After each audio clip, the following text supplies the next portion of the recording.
Every day, you are giving your very best. We know that and are here to support. Siemens Healthineers can help you to manage complex and challenging structural heart patients efficiently by providing options for clear image quality that can assist accurate diagnostic assessments for precise device placements in every patient. Have real-time multimodality information in one view and benefit from automated therapy guidance, empowered by our integrated cardiovascular solutions. The perfect overview with Siemens Healthineers.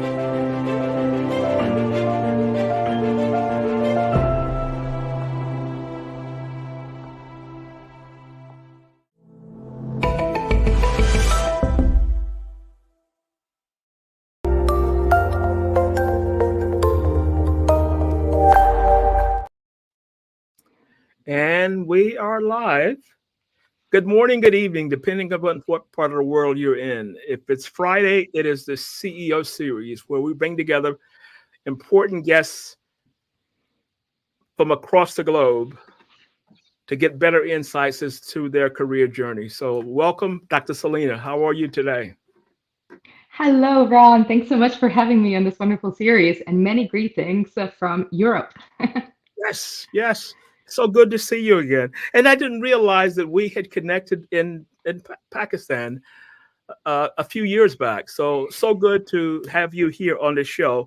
But I looked at the video, and I know you were integral in that part of the of medicine. How did that come about? Walk us through your career journey as to how you were here, and now you're working on these life-saving kind of approaches to healthcare. How did that come about? Gladly. I mean, I can tell you, Ron, I live by a motto that is actually very simple. It's no, you don't need to know what you want, you need to know what you don't want. And that's how I started building up my career. In the early days, I knew that I didn't want to invest in certain subjects, and therefore science remained. And I said, okay, what can I do in science? I ended up achieving a graduate degree in mechanical engineering because that would leave me a lot of options. And during my undergrad thesis, I discovered the topic of biomimicry, which is basically the way the field in which scientists mimic what nature does, because nature does it best, and copy it into the technology world. An example is scientists who study the flight of insects and make incredibly efficient drones. And so I found that subject incredibly fascinating. Again, didn't really know exactly where to go, but by the process of elimination, I got ultimately to the human body, which is the most perfect machine of all. And I said, ooh, that is what I want to investigate most. And that's ultimately how I got into biomedical engineering. And I did 2 master's degrees in it, because more is more. And following that, I went off to study the human brain and to map it out. And by doing a PhD at the University of Oxford in mathematical neuroscience.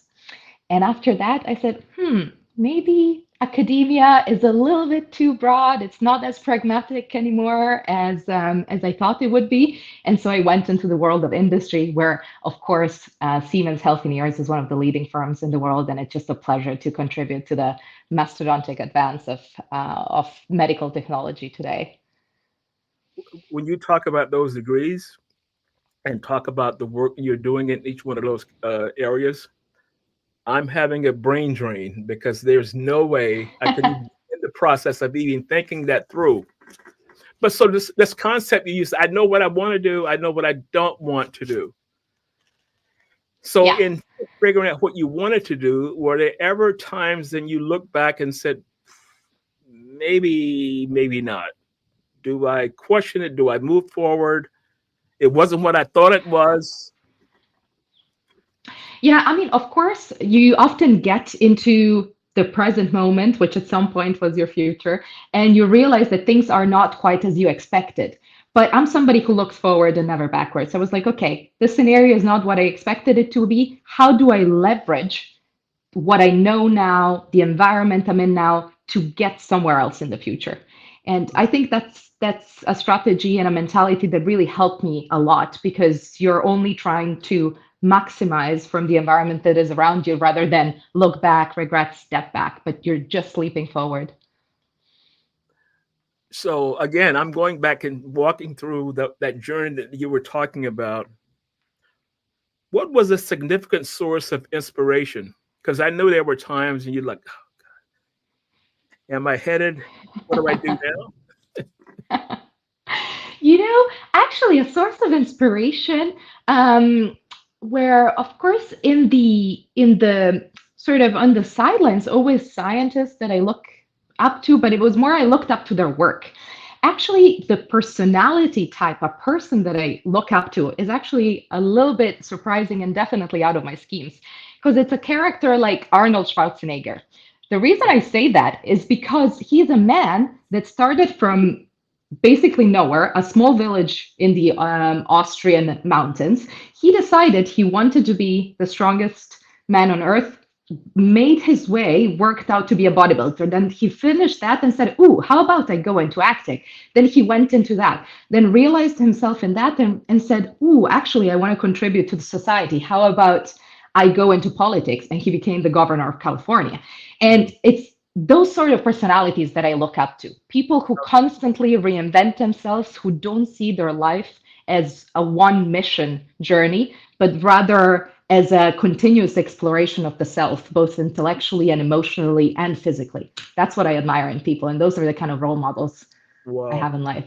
So if you as you walk through those significant sources of inspiration, on a personal side, was it family members, mother, father, uncle, whoever it was, who was kind of a grounding force, has have nothing to do with the area that you're looking into, but they offer sound advice? Oh, definitely. I mean, my parents always encourage, still today, myself and my sisters, just to explore, just go see. And then if you like it, if you don't like it, you'll go somewhere else. And Okay. again, it's that attitude of not being scared of the world, not being scared of people, who have different cultures, different languages, because, ultimately they pushed me a lot to travel in the early days, already in high school. They were helping me sign up for scholarships to study in different countries in Europe and go live in host families. For example, I learned my English in Ireland, and it was pretty tough. Let me tell you, Ron, when you land in an Irish family in the middle of nowhere, and they have a really strong accent, as somebody who's Oh, growing up in Italy and then suddenly being thrown into that was not easy.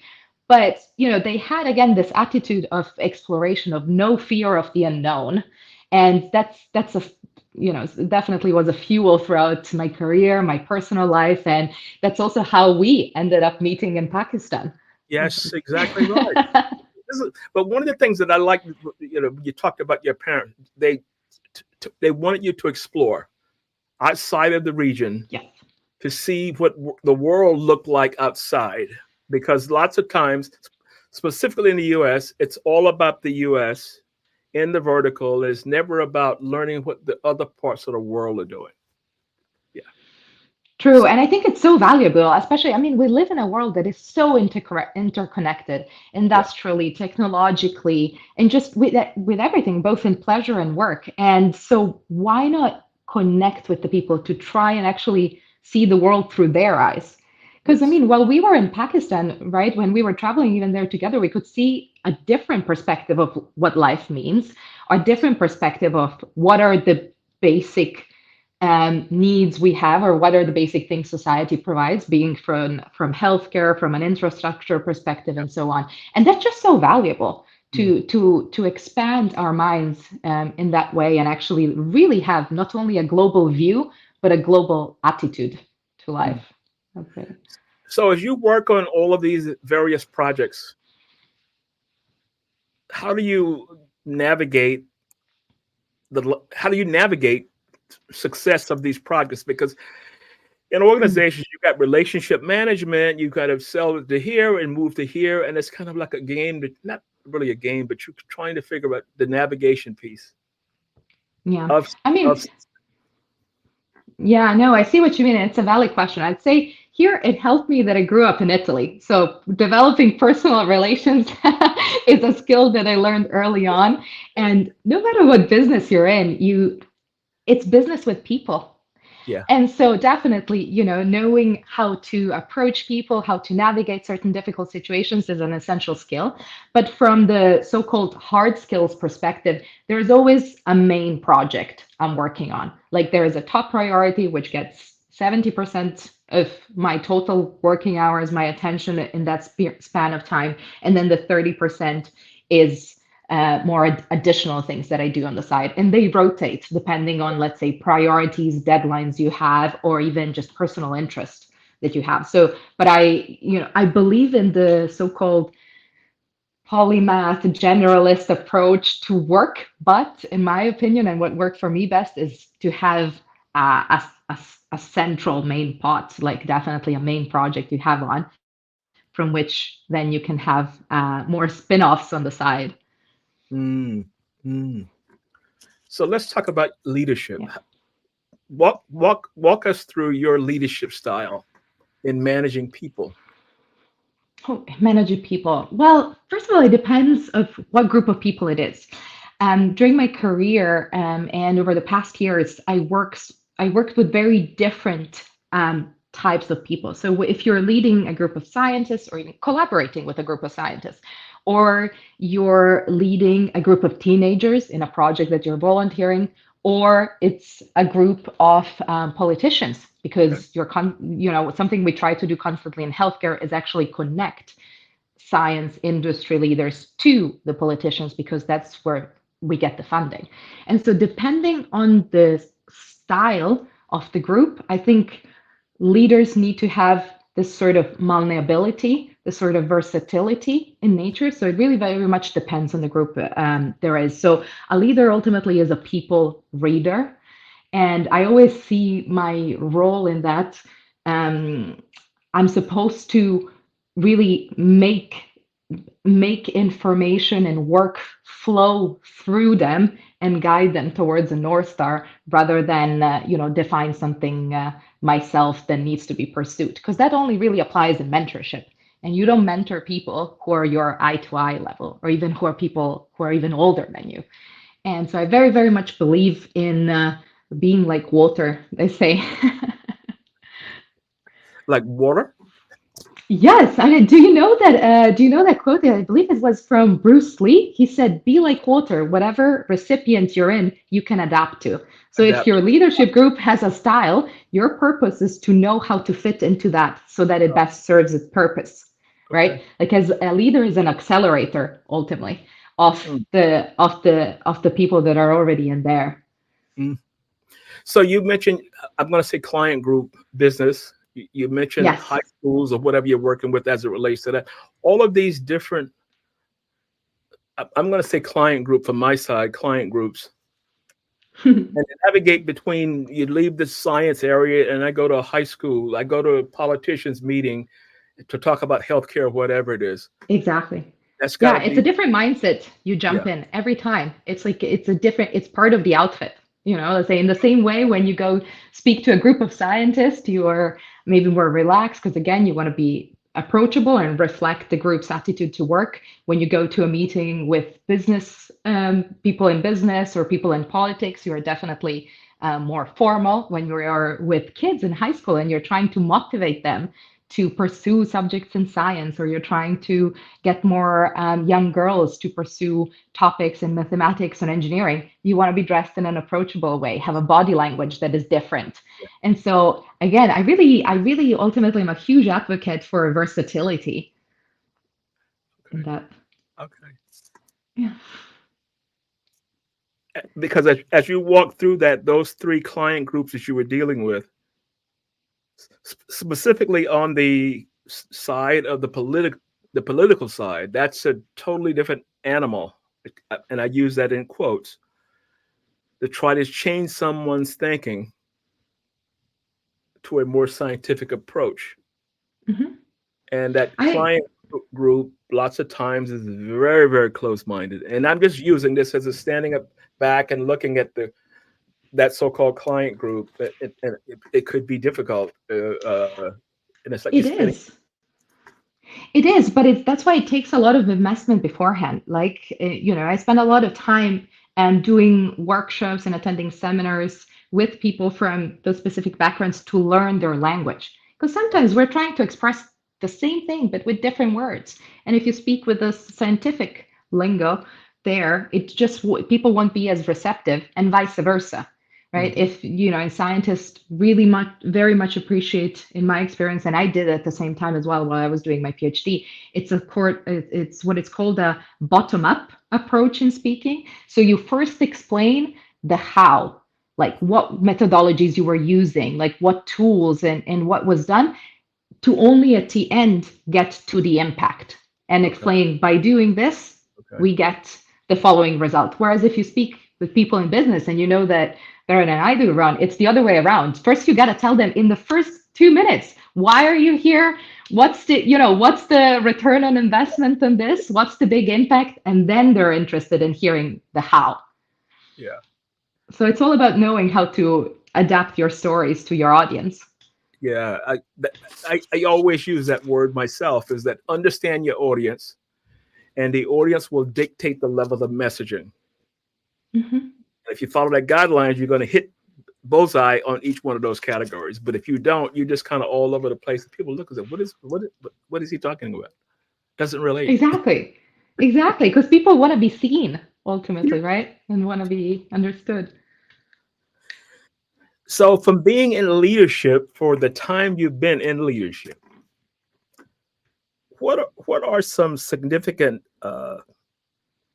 guidelines that you've kind of said, okay, this is kind of going to be one, I'm going to always try and do this. Number two, I'm going to always try and do this.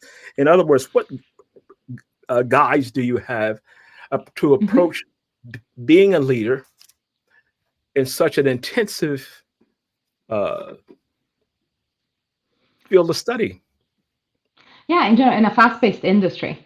I Yes. think the first thing people want to know when you become the leader of their team is why you, right? And so people, I think, in the beginning need to have a lot of trust in you as a leader. And the way people gain trust, in my experience, is not by, flaunting your achievements so far and all these things, but rather by showing them that you are interested in them.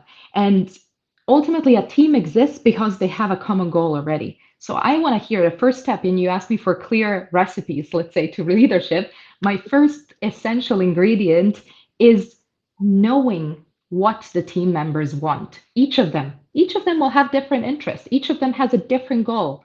And then my turn and my job is to turn that into a common strategy. So first step is listening and absorbing the goals of the people, because that's how people stay committed, when they know that their goals and their boxes are being ticked. And number two, I would say, is being approachable.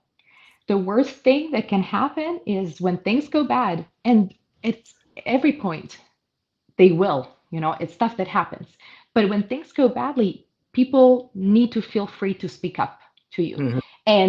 And my approach is always, how do we fix this now, rather than what happened, why did you do this, or how, why did you make that choice, etc. That's in the past, it's done. We got to move forward. And again, that makes you a teammate and not some person that is on a higher level trying to resolve the issue, but you're rather literally in the same spot with them, trying to solve it, and solve it with them, not just give instructions. So those are my two essentials. Okay. So I Okay. want to do a quick shout out to some of our frequent guests. Peter Piccinini says, Bruce Lee, fantastic. I agree, Peter. Yeah. So I've never heard that phrase from a Bruce Lee as it Oh, relates to leadership, whatever. you And then we see? have John Self. He says, greetings, good morning, Ron and and the doctor, John Self from Tyler, Texas. They listen in every week. So just wanted to do a quick shout out, to them as it Oh, relates to fantastic. the show.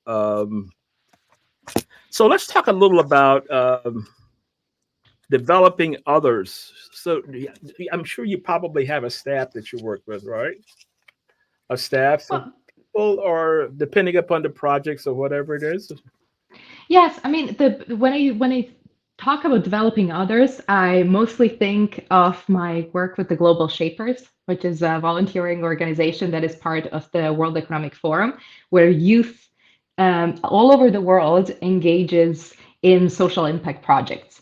And Uh, so that's the kind of development work that really speaks up to me very, very closely and that I enjoy so much. I've said the passion for something outside of work can enhance work Oh, because it does. it clears your mind. You're dealing with something new. You're refreshed when you come back. It does, Ron, you're right. And it's also about having, for me personally, having an impact that is closer to me. So I'll explain myself. When I'm working on big healthcare project, of course, we all know they're impactful. And of course, you can see the long-term picture, but it takes a lot of time and you're distant, right? Like you don't really see the devices being deployed in hospitals. You don't really see all the patients being coming in and being treated. And so personally, I very much enjoy having a more personal touch point to my work, which is why I do a lot of volunteering. So at the Global Shapers, one of the projects that I'm primarily devoted to is is an audience of young girls, so teenage girls or even in school. And what we're doing is we're mentoring them and really strengthening their confidence in themselves to approach careers in STEM, but also just go beyond Yeah. what they thought they could do or what their environment tells them they can do. Because this is something that is personally important to me, something that I personally lived through because of my background, and I really want to scale it. I want like the greatest amount of young kids to have the same mentality so that they're not limited by the unknown. Wow. What is that website? So Lo- it's globalshapers.com, okay.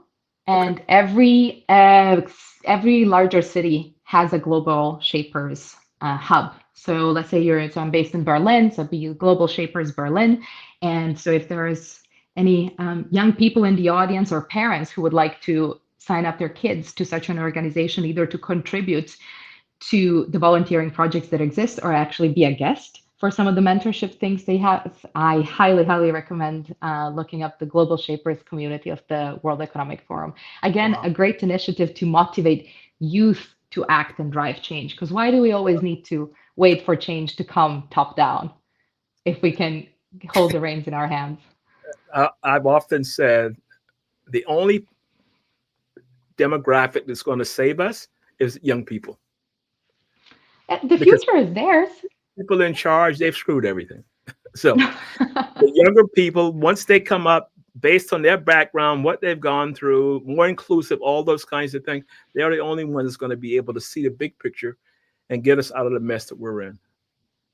I mean, in general, I think it's important for young people to help shaping the world they will live in as adults, Yes. right? Mhm. So why hold them out of the question? Of course, there are different approaches and there are different ways to integrate the youth, but we see great examples also within Europe of engaging youth, both from a policy perspective, from a technology perspective, etc. And I see that really as a pivotal thing because there is absolutely no value in keeping out teenagers from shaping the urban and social situations they live in, because very often they know what they need, right? We often speak about the topic of mental health is one that is crucial at the moment, but who's mostly afflicted by mental health disorders at the moment in the world? It's the youth.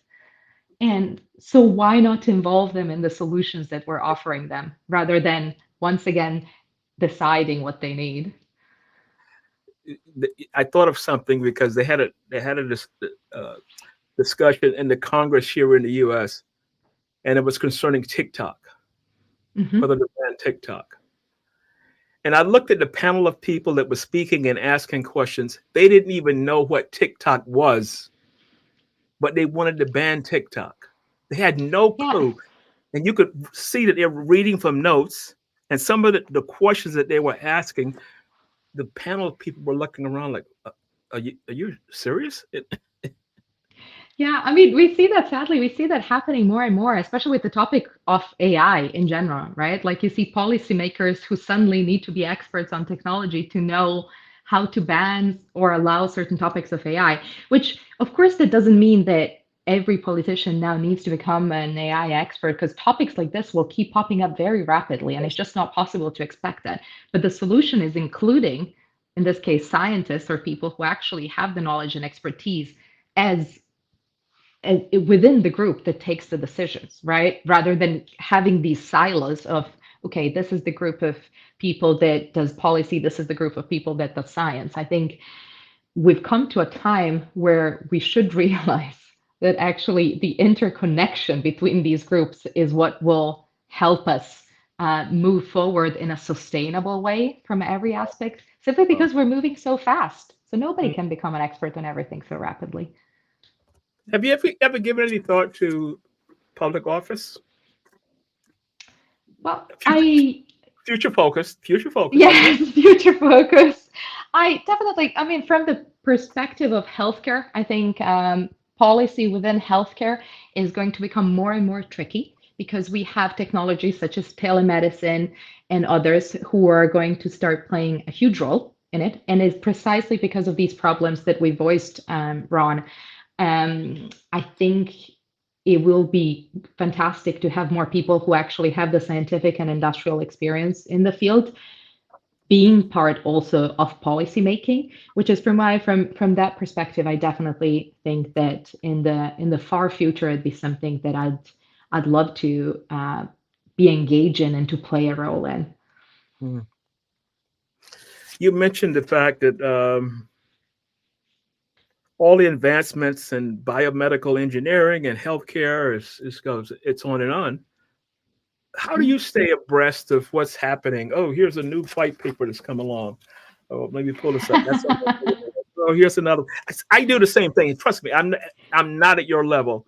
I'm on a flight tomorrow, and I create a reading list. I like paper, and I Oh, print it out, and I get on the flight. I read, I mark up. I read, I mark up, and that's the way I do. I stay ahead of what I'm doing. What is your technique for?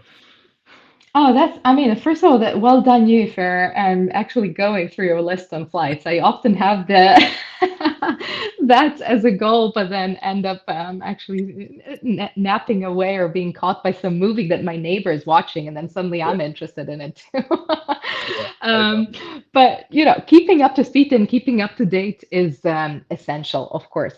So the way I do it, I say there are different approaches. When it comes to the scientific news, thankfully, on the websites that actually release scientific papers, one can set alerts for the topics you're interested in. So I always get them in my email box. So you can actually, by Elsevier or big journal publishers, you can set that you're interested in cardiac health or telemedicine or whatever it is topic, and you get them in your inbox. So that's already a good strategy. And then it's my network. Ron, like even when you try like to do everything yourself, you can't and you shouldn't. I am surrounded by fantastic people, really, that are very active in their own fields, and people like my good friend, also Joey Wilson, who is also a guest at your show recently. I My mean, he'll send me my dear papers friend, being like, okay, he's in U.S. now. He's at home now in he USA. is. He's back at home now these days. But you know, him and other people will send me articles they've come across or important topics that we should discuss, and that's the way I stay up to speed. And it's a sort of really a networking a network effort, I would say, and I do the same for them. So. Yeah, I'm surprised though because when I meet so-called senior leaders in this space I'm in, human resources, leadership development, Mhm. I'll ask them, so what interesting articles have you read lately? and I get this look. So what do you mean, like Wall Street Journal or Business Week? I said, oh, interesting articles. Maybe that someone posted a white paper, whatever it is. I don't have to. In other words, they got it all figured out. I said, you don't Well, have a yeah, I don't feel like I haven't figured out. Maybe it's also simply because I still have, while I may have switched lanes in which I'm working now, so I'm more in the industry field, I still have a scientific mindset. So I'm a big reader okay. and a very curious person. So I definitely, yeah, always have either a book or an article that a friend sent me, or audiobooks is a great solution as well, because I bike a lot through the city. And so in one earplug, I usually have some audiobook or a podcast that's keeping me up to speed with things. So John Self just posted a question. How will AI accelerate your field in medicine? Great question. It's definitely one that comes often. And I think first we need to understand that AI is a very, very broad topic. So we need to understand what type of AI are we talking about. Let's make an example to make it more tangible. So I'm in the field of medical technology, and AI can help us analyze images, have better quality images. So what does that mean? So today when a doctor, let's say, scans your brain, they then look at the picture and then with their own eyes, simply make a diagnosis. If a doctor misses something, well, too bad. Now, AI tools are now coming in with solutions like image segmentation, which literally means that an AI that is trained on millions of pictures of healthy brains will be able to identify an anomaly in a specific area. So it will highlight that area and signal to the surgeon, hey, please look at this more specifically. This is something unusual. So that's a practical tool where, again, the AI is the support of the clinicians. It is not replacing them, but is supporting them. And again, is signaling things that humans might miss, because humans make mistakes. And that's something that we too often forget when we criticize AI. So that's no, go ahead. Go ahead. So I would say that's one example that is very tangible and is very in not only in the near future but also in the present of many hospitals and of many medical scanning devices. On the other hand, we have more sophisticated solutions in the field of telemedicine, which ultimately means medicine and medical care that is delivered from afar. So patients, when we think of patients and we think of healthcare, we always think of people physically going to a hospital to be treated.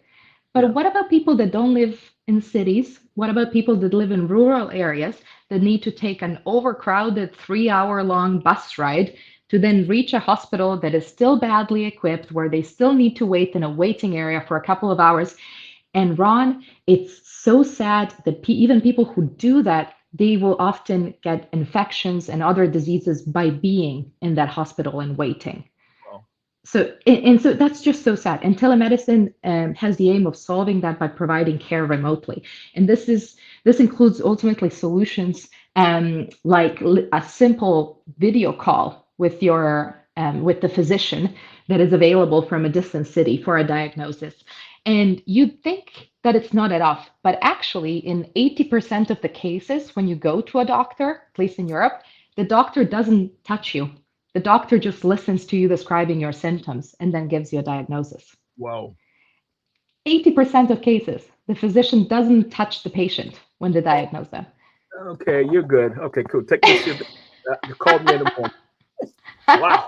Yeah, it kind of, and so telemedicine is a real problem solver for these cases, but there is still the stigma and the perception that you actually need to go physically there. And often we disregard the notions that we just mentioned, that people get infected on the spot there, or that, again, it's simply a conversation and you're not actually being inspected physically. Mm-hmm. Well, you mentioned about telemedicine and the stigma behind that, because I've heard people complain that they wanted to give me something online, and it's normally older people. They would say, "No, I want to go to see the doctor. I don't want to talk to the doctor on the phone. I want to go. I'm going to pay for it." It's not about that. Exactly. But I think often we don't also describe to the elderly what are the risks also of them going. again, the time they're spending there, the risk of further infection. We've had that during COVID. Like that was a huge issue, that people who are actually going to hospitals were coming back with infections that were more severe than when they went. And so I think when we describe that to patients, and again specifically to the ones who don't have the option of going to the hospital, right? We'll still have, I think, physical hospitals for a while, and there's no harm in that. But there are people who don't have the option, and it shouldn't be the case. In 2024, where one part of the world gets to have free phones and 20 flights a year and whatever, there are people who don't have access to basic care. I think this gap in what it means to be human and what the perception of human life is on Earth should definitely not be as big. And so telemedicine solutions are first for those rather than for the ones who just prefer one or the other. There are people who don't have an option. Yeah, that's amazing, because I never would have thought that more so than just getting on the phone and talking to a doctor. That understanding the benefits beyond that. And I think lots of times you're trying to sell a different procedure, and something that people have been doing for X amount of years. And now we're saying, hey, we got this new and improved. Now you can call a doctor up, you can do a half-hour call, everything is going to be cool beyond that. Yeah. But yeah. I don't think in a lot of cases that's sold to. How do you sell that to the audience of people who are saying, no, I prefer to go in?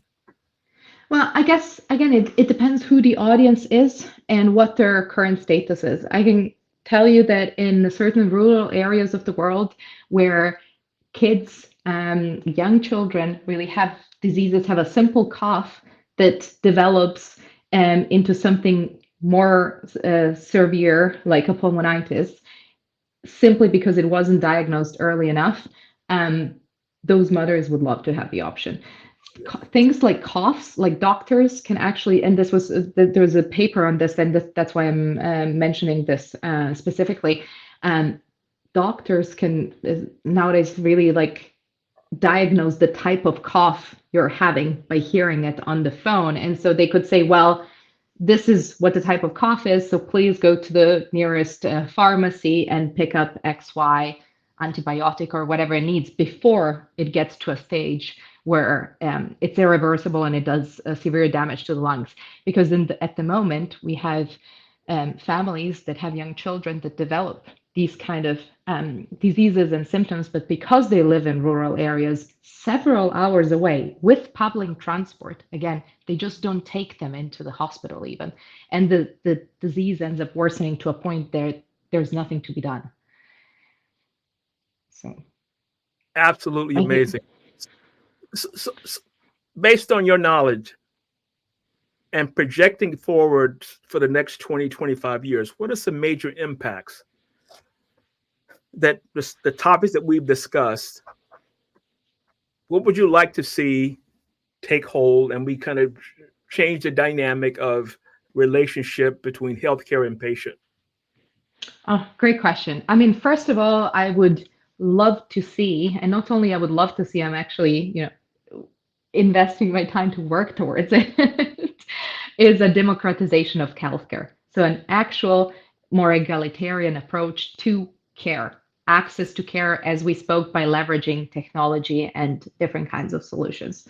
So that definitely something is that I would love to see.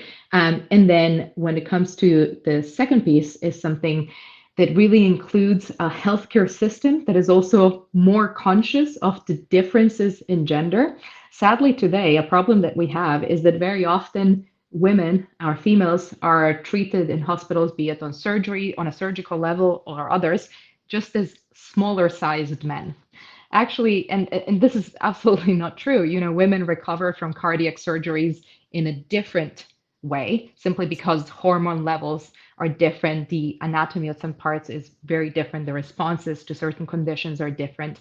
And therefore, the solutions that we have today still are very male focused and actually disregard the other 50% of the world. So I would love to see a lot more work into that. Cool. You'll be cool. We use this model over here. You'll be cool. Exactly. It's not just about scaling down to a different size, a solution, and then suddenly it's expected to work. Oh my goodness. So if looking back on your career, to climb to where you are today, what would you say was that you're most proud of? Ooh. Ooh, what I'm most proud of. You see, this is an interesting question because I feel like there are accolades, of course, that I'm very proud of, like specific prizes that I won, like personal like satisfactions, like being invited to the British Parliament to present my PhD thesis because it was selected as one of the most impactful works for that year. Like that was an incredible honor, of course, intellectually incredibly satisfying. At the same time, being on the Forbes list, so being recognized there, and finally giving in newspapers to my mom that she was actually interested also in buying and not just scientific papers. Because when you publish a scientific paper, your face is not on it. But so, how are you going to make your parents happy with that? It doesn't work. So, Yeah. of course, those accolades are great and incredibly satisfying, and I'm proud of them. But what I'm most proud of really is having having sculpted my path, having sculpted what I want to pursue, knowing what I care about. This is what drives me forward. Because Yeah. after a while, you win certain prizes, and sure, that's great, but that's just pretty much gratification that lasts for that specific instant. What Yeah. really keeps you wanting more is not, oh, I want to win yet another prize. Not Yeah. really. What drives me forward is, ooh, I want to achieve that because it has a specific impact. And having figured out what that fire is for me is something I'm very proud of, and something really the thing that makes me most happy. Mm, mm. That's how I feel. I was laughing earlier when you talked about your mom because a friend of mine who had an article, a feature article in the Wall Street Journal, and he calls his mom up and he says, "Oh my God, Mom, I sent you a copy. I was featured in the Wall Street Journal." She said, "What is that?" Exactly. It's a business news mag. It's a business newspaper. Okay, still don't know what that is. But anyway, it's cool. It's cool that you made the article. Send me a copy of it. She said, "But I don't read that kind of Exactly. And then when she opens it and doesn't even see his picture, she'd be like, "What do you mean you were featured?" You know? They don't feature photos." It So was the um, same, yeah. it comes back to those kind of things. So um, if you could give your younger self Mhm. one piece of advice, what would it be? Ooh, that the world is not as black and white as you think. I had very much this mentality of it's either going to be a right choice that I make, or I do everything perfectly, or it's going to be the bad one, a disaster. And I've discovered that actually the world and things that happen to you are a lot in the gray area. So there's no really there's not really right and wrong choices if you know how to leverage the environment around you. And that would have taken a lot of pressure off my shoulders that I had really weigh heavily on me in my teenage years as I was expected to make all of these choices about university degrees, careers, etc. Yeah, And that's yeah, really what I recommend to young people today, which really, it doesn't mean you should relax and not care about what choice you make.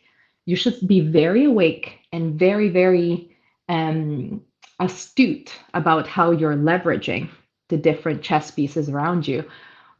But you shouldn't be scared and you shouldn't have this anxiety of, oh, it's either going to be the right move or everything's going to be wrong.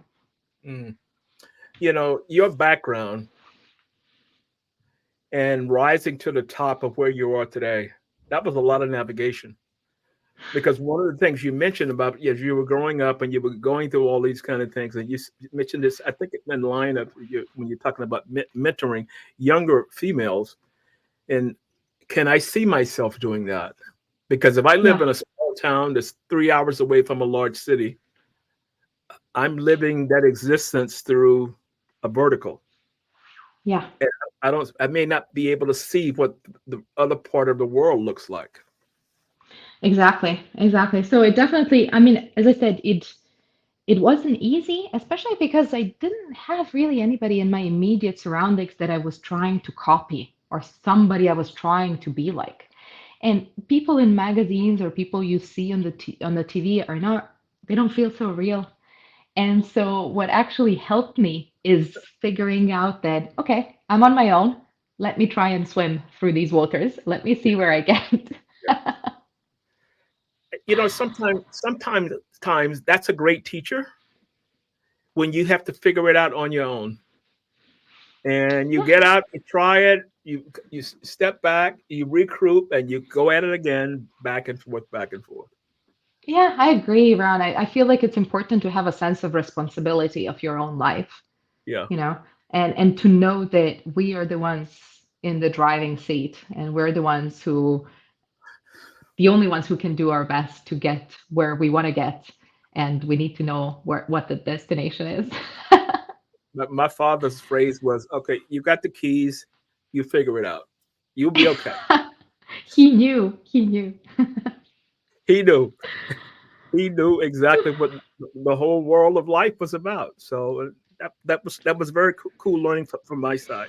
So I want to thank you for spending time with us on the show. And the reason that we bring people on the show, we want to talk about amazing careers, but we also want to talk about the navigation that you've gone through to get to those, I call it the apex of that journey.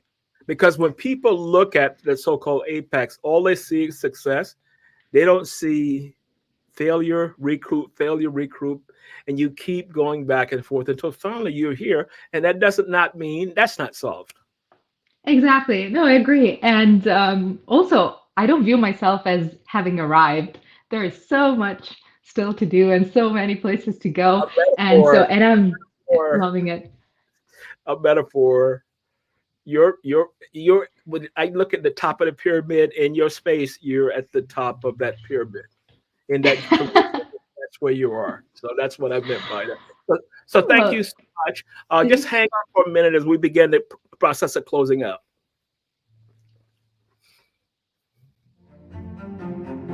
Take the CEO series with you anywhere, anytime. All episodes are now available on Apple Podcasts, Spotify, and major streaming platforms. It's not just an interview. It's a masterclass in leadership.